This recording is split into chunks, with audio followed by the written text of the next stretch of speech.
Bom, pessoal, eu criei aqui um arquivo de teste para a gente testar o nosso modelo sem o bias, e aí depois a gente inclui o bias e vê se o resultado melhora.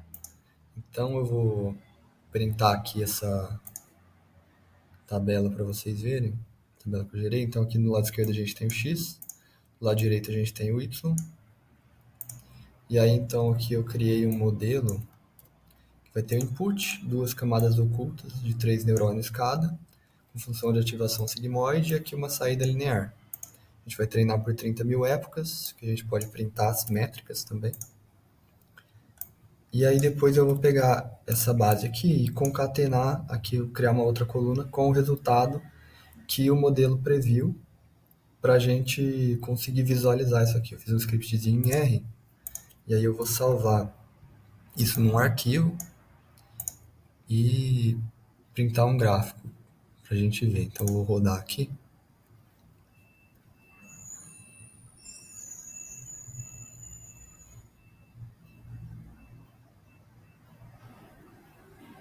Então aqui a gente tem o x, o y e aqui o valor que o modelo previu. Vou aqui no R, fiz esse scriptzinho aqui para gerar um gráfico. Então aqui a gente tem a variável x, a variável y e aqui em vermelho o resultado da rede neural. A gente vê que ela não conseguiu se adequar muito bem. Então vamos incluir o bias para ver se esse resultado aqui melhora. Eu vou voltar aqui no IntelliJ. Primeira coisa, eu vou vir aqui em Layer. Eu vou criar o bias aqui, então nos campos eu vou criar uma matriz que vai ser o bias. Vou adicionar os getters e setters, então public set bias, public get bias. Vou na rede neural. E aqui na rede neural eu vou criar também aqui um campo que vai ser a matriz de uns. Então matrix ones. A gente precisa inicializar essa matriz de uns. Então aqui eu vou inicializar ela quando a gente for fazer o fit. Eu vou checar se a matriz de uns... Na verdade não preciso checar aqui, né? Então aqui eu simplesmente vou criar a matriz de uns. Então ones, vou a matrix.ones. E aí ele vai ter o shape então de x, 0, que é o número de linhas de x, por 1.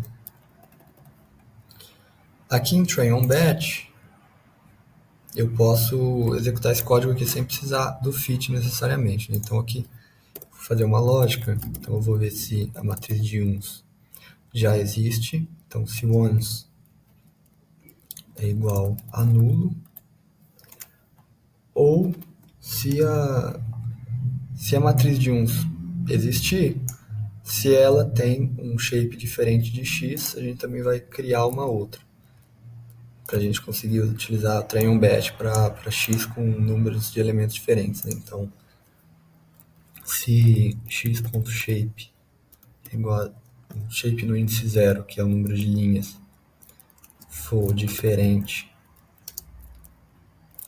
do shape de ones, também no índice 0, aí a gente cria um AND, eu posso até copiar aqui.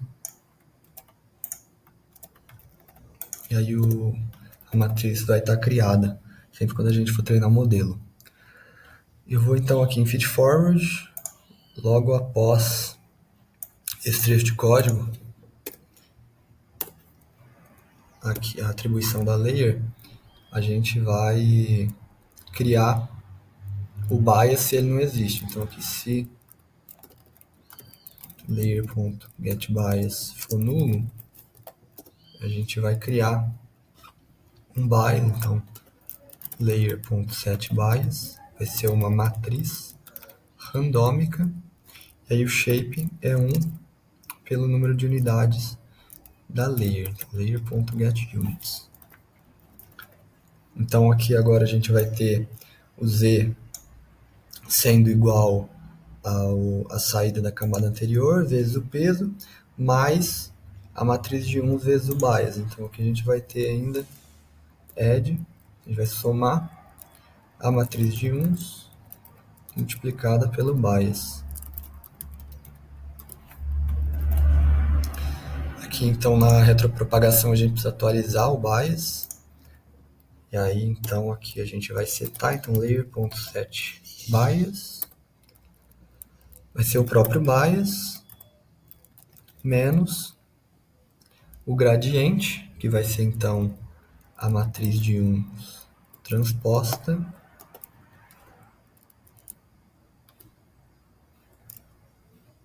a gente pode até fazer aqui para não precisar ficar transpondo toda vez a matriz de 1s, eu vou criar aqui uma outra propriedade, então, que vai ser a matriz de 1s transposta.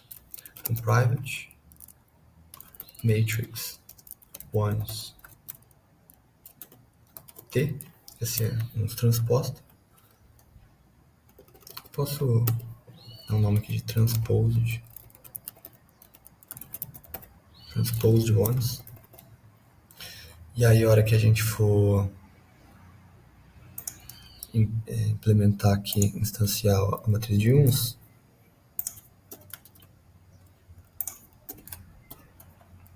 a gente pode, então, transposed ones vai ser igual a ones.t. E aí a gente evita de, na retropropagação, ficar toda hora criando uma nova matriz, né? Porque quando a gente chama esse método, ele vai ter que passar por toda aquela lógica. E isso computacionalmente não é interessante. Aqui a gente faz a mesma coisa, então, transposed ones, distancia aqui.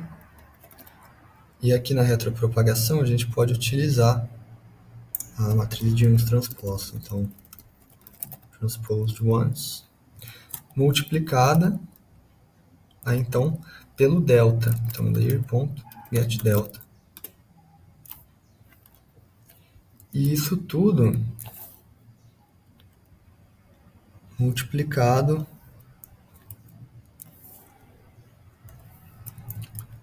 a gente está em submode, tá?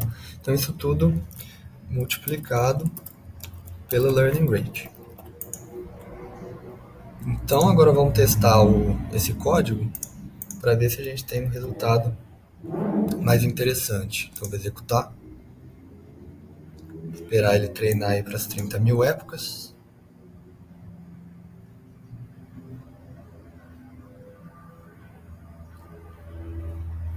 Então aqui ele gerou o arquivo, vamos executar aqui.